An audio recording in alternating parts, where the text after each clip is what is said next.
นี่แหละวิถีชีวิตของชาวบ้านเนาะชาวบ้านเบิ่งหัวหน้ากันจังซี่เลยทุกคนเลยตกแหลงตกเย็นตกเสามากัน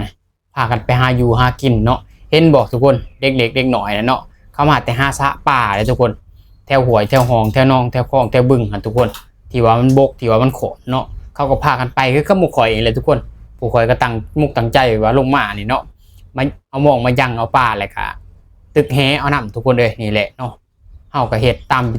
ถีชีวิตของชาวบ้านอะไรทุกคนเลยขันบ่หาอยู่หากินกับบ่ได้อยู่ได้กินเลยทุกคนเลยขันชีอาศัยแต่ตลาดลงตลาดก็จะชีไว้บ่เนาะ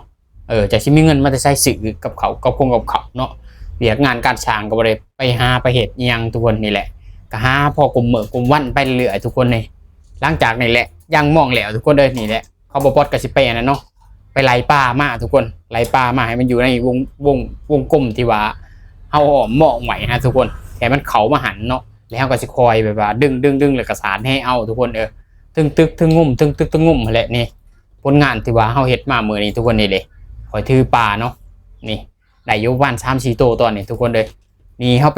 ป็นการย่างครั้งที่2เนาะทุกคนนี่ขอกำลังย่างครั้งที่2เนาะทางที่1จะพังนั่นทุกคนเลยก็ย่างมาแล้วเนาะอะไรมาหลายมันแล้วย่าง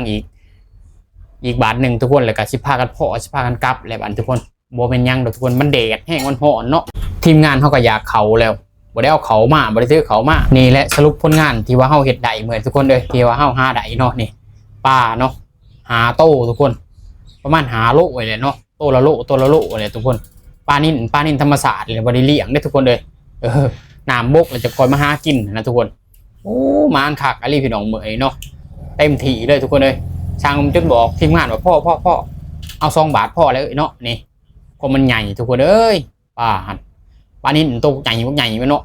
ผู้ที่ว่าเข้าหูเนาะเขางมเบิ่งเขาจักว่าโอ้มีแต่ผงปลานิ่นเขาว่ะโอ้